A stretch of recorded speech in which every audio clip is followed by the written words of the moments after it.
What's up guys, Syiler here, and I am back with another guide, this time running through 10 mounts you can get in an hour or less solo. And I tried to pick mounts that had the lower percent of owned, so that most of these mounts should be stuff that you don't already have.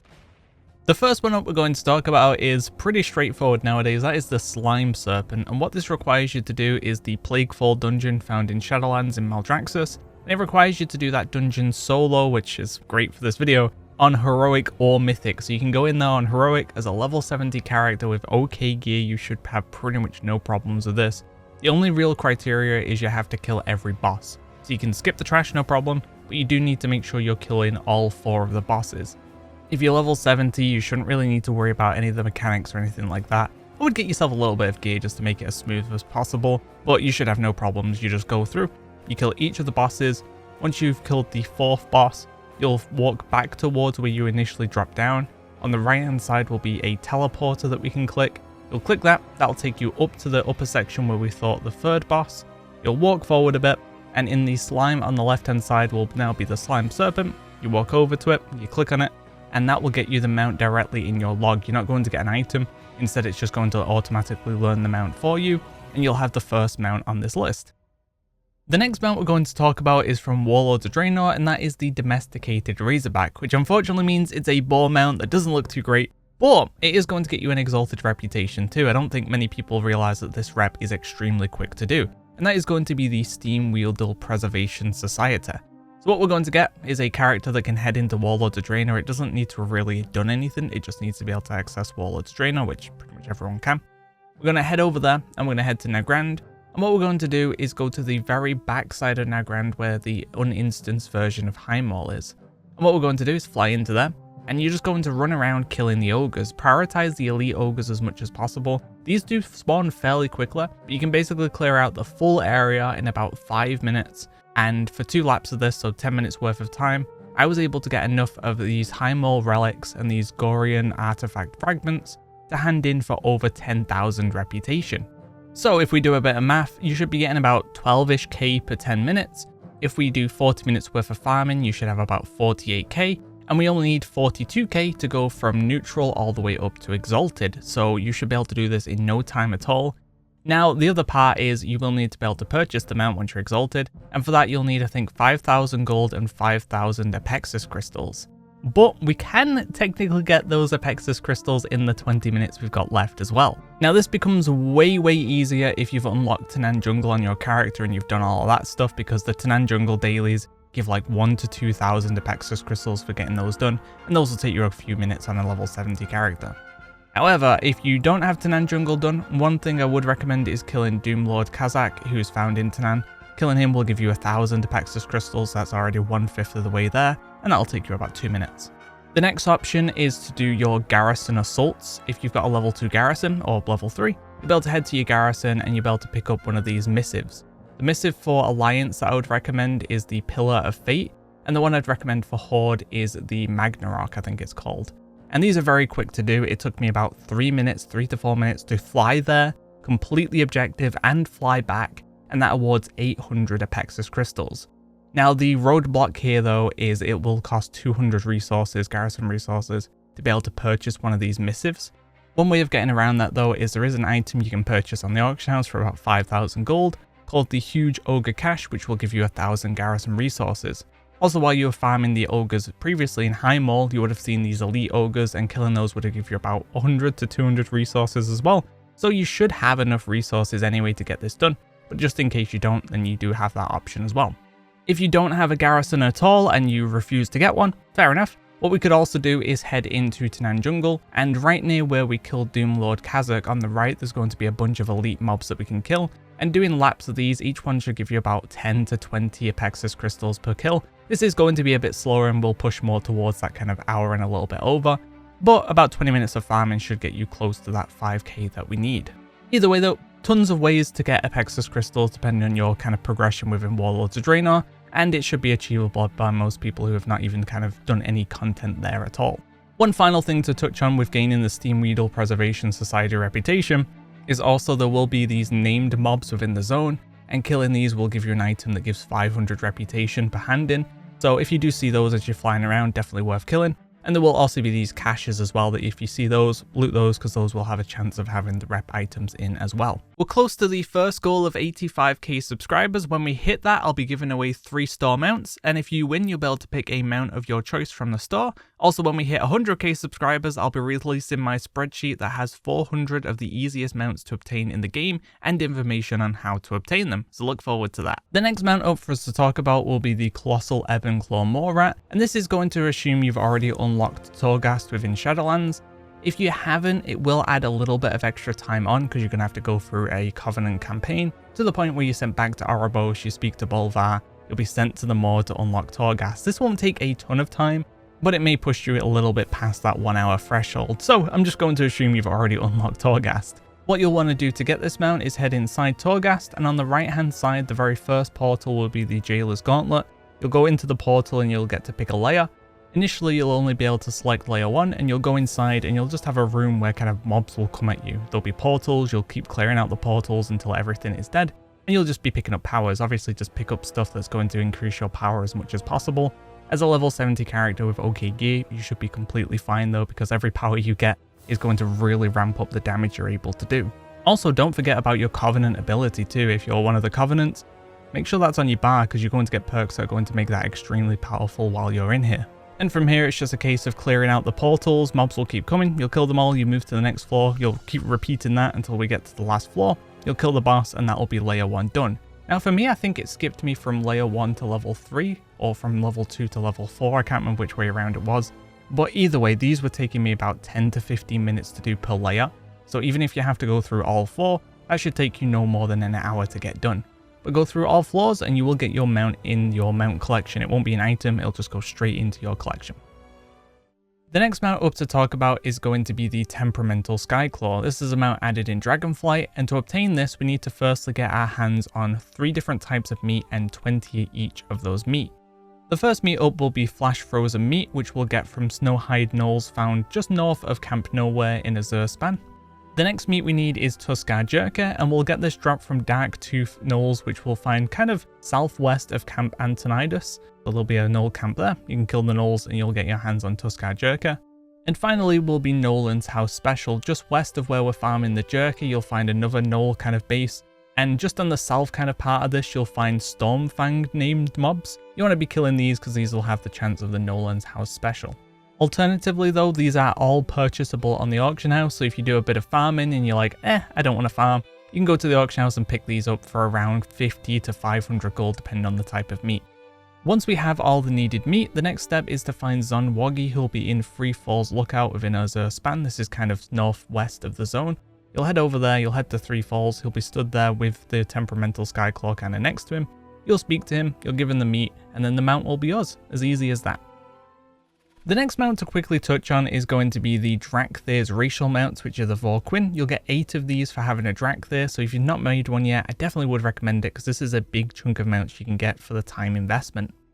All you need to do is create your Dracthyr, send it about 2,000 gold, log in, along the way you'll find a mailbox which you'll want to loot your gold from, and then continue through the quest chain till you get to a quest that's Cavalry Has Its Place. This will take about 30 to 40 minutes to get to. From this you'll be able to pick a mount for free, and then you'll be able to purchase the other mounts from this vendor. So for 30 minutes work to get 8 mounts, if you haven't done this, definitely recommend it because it is a great and efficient way of getting a bunch of mounts. And who knows, you may find that Evoker is a lot more fun than you expected, especially Preservation. I think it's a ton of fun to check out. The next mount up is the Silverwind Larion, and if you have flying, this should take you about 40 to 50 minutes, maybe a little bit longer depending on if you get lost at any point. But if you don't have flying, unfortunately you aren't going to be able to get this within an hour. It is going to be pushing more towards 2 hours worth of work. Although this is a great looking mount, so I did want to cover it. So what we need to do for this mount is to collect 50 anima shards within Bastion. They're going to be all over the place, some of them will even be inside the dungeons. So you're basically going to be going across the entire zone. What I would recommend to make life a little bit easier is one of 2 things. The first one I would say is Handy Notes and then get the Shadowlands plugin. That's going to mark your map with all the different locations so you can fly to it, and you might have a little bit of issue kind of flying around and trying to see where it is exactly, but you'll know the pretty much specific location you need to be. You could also get TomTom and put in all the coordinates that I'll have a link for in the description below, and that'll have an arrow on your screen. It'll kind of point you towards where you need to go as well. Once you've got your 50, or if you think you have your 50, there is an NPC called Forge Light, which we'll find kind of on the northeast of the zone. We'll head over to him, and if you have your 50, he'll craft the Crystal Mallet of Heralds for you. And if you don't, he'll basically be like, no, you've still got more, go and get more. Although you should know when you have 50, because you will get the achievement Shard Labor, which is to find all the lost anima crystals within Bastion. Once you have the mallet, then the next step is to head over to the Citadel of Loyalty, and kind of in the middle of this, you'll find a bell. We'll use the hammer on the bell, the mount will come down, and we'll loot the mount. Now, one final thing to note with this is you do need to be level 60 and above, and as I said, flying is going to make this a ton easier. So if you are close to flying, it might be worth finishing that off before you get that done, but this is still more than doable on a ground mount.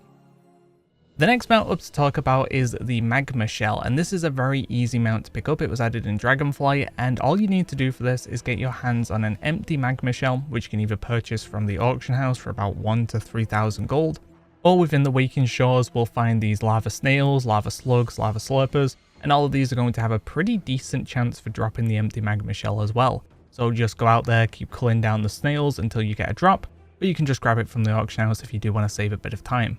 Once you've got your hands on the empty Magmashell, the next step is to go over to the Empowered Snail, which we'll find kind of north of the zone of Waking Shores, and there'll be a big lava pool here, and within the lava pool will be the Empowered Snail. Now if you don't see it, you're not able to target it, it probably means that someone recently came along and got the mount for themselves, which means you do need to wait for the respawn or server hop until you find a shard that has it up. Now this is the tricky part. What we need to do is get into the lava, use the shell on the snail, and after 20 seconds you'll get the mount, but the lava is going to be doing continuous damage to you. What I did on my shaman was swap to restoration, and I just put down my healing totems, I put hots on myself, I used the defensive, I went into the lava, and this was enough to get me by. If you're a paladin you could bubble, for example. If you're a tank spec you could just put up all your defensives and you should be fine.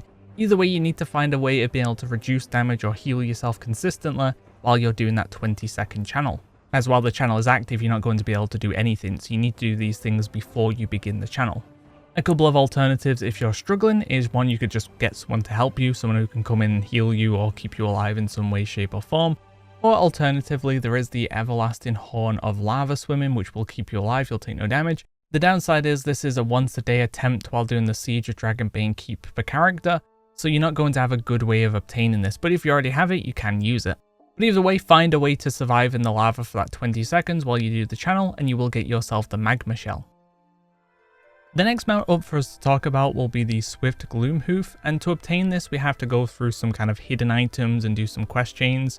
It is all Shadowlands based though, and is pretty easy as a level 70 character, even the mob we have to kill at the end, so you should have no issues. It doesn't matter what covenant you picked for this either, doesn't matter if you're Night Fae or one of the other ones, you can still get this mount. So first things first, we need to get our hands on the Cracked Soul Web, and this is going to be all the way to the left hand side of Ardenweald. We'll find Turner Scythe, and there'll be a broken cart on a kind of ledge. If you're able to fly, you can just fly straight up to this. If you're not able to fly, you are going to have to do a bit of parkour, as you can see here, and make your way onto this ledge. I would just recommend getting your hands on a Goblin Glider kit, as it's going to take away a lot of the kind of difficulty of getting over to the platform. Once you make your way up, go over to the broken cart, and on the ground you'll find the Cracked Soul Web that you can loot, which will give you the Broken Soul Web item. The next stage is to get the Soul Web repaired, and to do that we need an NPC called Elder Gwenna in Glitterfall Basin within Ardenweald. Now if you've done some quests in Ardenweald before, you may already have this NPC unlocked, so I would definitely check Glitterfall Basin before you do anything else, and if she's not there, then you need to figure out what you've done or not done. The first question you need to have done is Trouble at Gromlin Coral, and that will start at Glitterfall Basin anyway, so if you have a quest there called Trouble in the Banks, then you need to start that, and you'll have 7 quests to go through, with the last one being Well Tell the Lady. Once you've done all that, you should now have another quest chain you can start within Glitterfall Basin, and that'll be Ages of Echoing Wisdom. You'll pick that up, and it'll lead on to Idle Hands, The Sweat Off Our Brow, Craftsman Needs No Tools, Spirit Gathering Labor, The Games We Play, and finally Outplayed. Once that is all done, the NPC we need should now be in Glitterfall Basin, that'll be Elder Gwenna, and you'll be able to speak to them to repair the Soul Web. Now for that you will need 10 Lightless Silk. You might have even got enough from just killing all the Spriggans and stuff, but if you don't, you can purchase off the auction house for very, very cheap if you don't have it already. Now if for some reason the NPC won't allow you to do this, or it's still not there, do try logging out and logging back in and seeing if that does fix it for you. The next stage is to speak to Ysera within the heart of the forest, and if you're Night Fae you can just go straight into your Covenant Hall and she'll be in the middle section. If you're not Night Fae though, you won't be allowed in, so what we're going to do instead is speak to one of the guards outside of the heart of the forest, and they'll have an option for you to make Ysera come outside. You'll speak to her and you'll be able to get her to repair the soul web, although if you're on a mount it won't work, so do make sure you dismount first. With Ysera spoke to, she should have given you the item the Dreamcatcher, and that's the final thing we need. Next up is just finding the Nightmare mob, which will drop us the Swift Gloomhoof on a 100% drop chance. We'll find that once again in Ardenweald. We'll head over to the Hibernal Hollow, and on the outskirts of here you'll use the Dreamcatcher item, which will give you a debuff allowing you to kind of see into the void, and you'll want to run around here until you do find Nightmare. Now if it's been killed recently, we'll have to wait a little bit for the respawn, but once it's up, you can kill this very easy as a level 70 character, and you will get yourself that mount. The next mount sub I wanted to talk about was the Rusted Proto Drake and the Ironbound Proto Drake, and these both come from the same achievement, which is the Glory of the Ulduar Raider, meaning that if you just do this raid once, you will get both of these mounts, and this will take you about 40 to 60 minutes. I got it done in about 40-50 minutes, I believe. The great thing is most of these achievements are very straightforward. Most of them are going to be to kill the boss in a very specific way. For example, the first boss, we need to speak to the Titan looking mob instead of Bren, which will activate all the towers and you'll head straight to Flame Leviathan and kill it within seconds. The next one up will be Stoking the Furnace, which is just to kill the boss within 4 minutes or less, and as a level 70 character you should be able to do this instantly. The next one up is Iron Dwarf Medium Rare, which is a little bit more trickier. What I recommend you do first of all is take off any trinkets or talents that just do damage without you doing anything to cause that damage to happen, so it procs on its own basically. Get rid of stuff like that because we don't need it. Next up, I would recommend having an add-on called Instance Achievement Tracker. It's just going to allow you to easily track how many dwarves you've gotten, and it just makes life a little bit easier because it can be kind of difficult to figure out who is who within the pile of dwarves. With those two things done, we can start the boss encounter. And from here, if you've got spells where you can safely kill anything that isn't a Dark Rune Guardian, then I'd definitely recommend that. But if it's going to be risky and you're going to cleave or do something bad and kill the rest of them, then just don't bother, it's not really necessary. Although we do need to make sure the people repairing the harpoons stay alive long enough to repair them. It doesn't matter if they die afterwards, but they just need to live long enough that they repair all the harpoons are fixed, and then after that they can die, it's not a problem. With the harpoons repaired, we're not going to click them just yet. Instead, what we're going to do is wait for us to have more than 25 of the Guardians. As I said, killing off any of the other ones if you can, but it doesn't really matter. And then we're going to wait for the boss to be enraged, which I think takes about 5 minutes.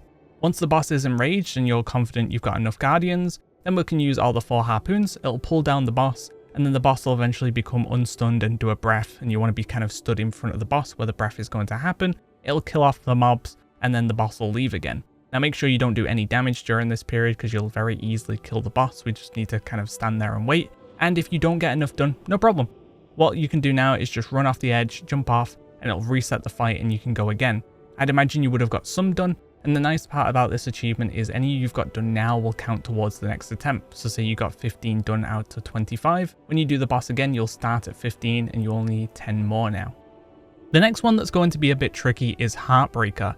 And for this, what I'd recommend doing is leaving the raid, whichever means necessary, doesn't really matter, and go outside, fly into the sky, drop down, and take Res Sickness. Now, since it's changed Res Sickness, it means you'll only have Res Sickness for a minute, so the timer is on at this point. We basically need to get into the raid, take the teleporter, and get back to XT within that minute and do damage to it. Now, as you can see here, it is possible, but don't do what I did and leave on talents that do damage over time, because I Tiger Palmed the boss. My Tiger Palm dot was active, and as soon as the Res Sickness ended, it just ticked and killed the boss. If you're a slower class or spec, you may need to talent into things that are going to give you more movement speed, because damage here isn't really going to matter, and you definitely want to make sure you're taking off all your gear and weapons and stuff as well. And if you're really struggling to get there in time, then you may want to grab a movement speed potion and use that on the kind of last leg where you're moving from the teleporter to XT. Pop it there and just get yourself there a few seconds earlier. But you only need like 4 or 5 seconds to do enough damage to the boss to get him to proc his heart, so you've got 55 seconds to get all the way there, which, depending on your class, should be enough time. And then we're back to fairly easy achievements again. I Choose You Steelbreaker is basically just to make sure Steelbreaker is the last member alive. Just once again be careful of cleave and AoE spells and random things proccing. Disarmed is to kill both of Cologrand's arms before you kill him himself. Once again, just be very careful of the damage you're doing. But as long as you're doing single target damage, you should be able to easily kill each of the arms and the boss within that 12-second window. The Crazy Cat Lady, another very similar achievement where you just need to make sure you're not doing unnecessary splash damage. Make sure it's all single target, kill the boss, and you'll get that one. I could say this cache was rare, another one super easy, you just need to kill the boss as soon as possible. Lose Your Illusion is to go down the gauntlet within a certain period of time, which at level 70 you should have no issues with this, so you'll rush through the gauntlet, you'll get to the top of it, and then that should proc the requirements needed to keep Sif present. You'll kill the boss and you'll get that. Knock Knock Knock on the Wood is basically just to run straight to Freya and not kill any of the tree elementals around the room, and then just kill Freya and you'll get that one. Firefighter being that you need to go to Mimron's room and click the red button at the back before you start the fight, and then just complete the fight and you'll get that one. I Love the Smell of Saronite in the Morning is to basically just wait. So you have to pull the boss and you just have to AFK until all the Saronite Vespers spawn. They'll merge into one new mob. You'll kill that new mob and then you're able to kill the boss. Once again, make sure you're not having anything that's going to do damage that you don't want to do, because you'll accidentally kill the boss or these Vespers. And then finally, One Light in the Darkness. This is to have one or few keepers. So the keepers like Freya that we've been rescuing, they'll be stood at the top. If you speak to them, they'll come down and that'll class as an active keeper. So just don't speak to any of them. Go to Yogg, make sure all 4 of the keepers are still at the top, and then defeat the boss and you will get yourself the achievements. The final mount for us to talk about on this list is going to be the Aerial Unit R21X. Now, this one is, well, it kind of fits the criteria. You can do runs for this in about 20 minutes, but you'll only have about a 20% chance of getting the mount if you're doing this alone. If you bring a full group, you'll have 100% because it's 20% chance per person in the group. So it might take you multiple weeks to get this, but if you're lucky or average luck, you should get it within 1 or 2. So to get this mount to drop, we need to complete Mechagon on Mythic difficulty in a specific way, doing the achievement Keep DPSing and No One Explodes. So you'll want to head to Mechagon Island, you'll turn your dungeon difficulty onto Mythic, you'll head inside, and the first thing we need to do is kill all of the first 3 bosses while the oppression unit is flying above. So just look into the air, and whichever area it's flying above, you'll head to that area. You'll know you're there because you'll start throwing down these annoying little robots that'll chase you down, and then what you'll do is just kill the bosses in each of these areas. The only boss you might get a little bit confused on is the one on the far left, which you need to kill these kind of giant green elementals. They'll spawn little robots from them. You need the 3 robots and then the boss will spawn. So once these 3 bosses are dead, we can head towards the 4th boss, and this is where things get a little bit tricky to solo, but it's not too advanced, don't worry. So what's going to happen is you'll start the fight and you'll kill the robot in the middle, and then once that robot's dead, you'll normally have to click on one of the pylons to activate the boss to like bring it down basically. Unfortunately, solo, we're not fast enough to do that. So what we're going to do instead, as soon as that robot in the middle is dead, we're going to run all the way back to the start of the dungeon. And what we're going to do is outrange the one-shot mechanic that happens when the bar reaches 0. So we're going to run all the way to the beginning. You're going to stand next to the innkeeper where I'm stood now. And once you see the bar finish its little cast, then we're just going to sprint as fast as we can towards the boss again. And if you're quick enough, what the boss will do is it won't de-aggro, it won't despawn. Instead, it'll kind of run towards you and just be your best friend that's going to follow you around. Now that it's following us around, what we're going to do is finish the actual mechanic. We're going to go up to the electric pylons. You're going to dodge the robots as they kind of move around. And you're going to keep clicking on it until it reaches 100 energy. Once it's done, the boss will come down, you'll be able to DPS the boss and complete the fight. This may take you a few attempts to get correct, and once again, if you need kind of speed potions or something to help out with this, they do grab some, but it shouldn't be too difficult. With that boss dead, we can move on to the next part of the dungeon. So we're going to head upstairs, we're going to kill the next boss. You don't have to do anything special here. Once that boss is dead, we'll be thrown into the trash, and you'll head towards the dog boss. And what we need to do here, before you pull the boss, there'll be a trash pile, a robo waste pile on the left hand side. You'll walk over to that, you'll click it, you'll see it fly into the furnace. Once that animation is done, give it a couple of seconds, and then pull the boss and kill it. It's going to die very quickly, you shouldn't need to worry about any of the additional mechanics it now has. With that done, we can continue through the dungeon. You'll head upstairs, you'll follow this kind of like gauntlet thing, you'll kill waves of mobs. You'll head through this place that'll kind of keep teleporting you back if you don't do the gauntlet correctly. And make use of the kind of mist areas, the steam, to hide yourself until one of the robots passes you, and then you can kind of weave around it. You'll get to the next boss, nothing you need to know here, you can just simply kill it. Move upstairs, take the robot to the final section of the dungeon, head towards the final boss room, and now you have 2 choices. Choice 1 is you can go in there and just click the button and kill the boss as soon as possible. You'll have about 45 seconds to kill all of the phases of the boss. So if you're a geared character at level 70, you should be able to do this. Or if you're not very confident in your ability to do damage, the other option is what I show you here, is we're going to pull the boss and we're going to pull it out of the room so it resets. we're going to run into the room and we're going to kind of stand at the back where he's going to respawn. And you want to be able to put something down that's instantly going to aggro him. So if you have like a ox statue like I do, or you have like a blizzard, basically we just need to get aggro on him the second he spawns, like the split second he spawns, he's aggroed onto you. If you do that correctly, what will happen is the boss will get onto you and the button will kind of like disappear and then pop back up again. And that means now that the button is present throughout the entire fight, which it's not meant to be. So what we can do now is we can DPS the boss down, get him into phase 2, get the second phase part of the boss down a little bit as well, run over, click the button, and then finish off the boss because you'll have that kind of like 45-second window now to kill the boss. So that method gives you a much bigger window to be able to kill the boss in because you can get him down to like 50%, you can click the button, and now you've got 45 seconds to kill him, which should be very, very doable for anyone at level 70. Finish all that, make sure you don't kill the king too fast when he's broken out of his robot like I do.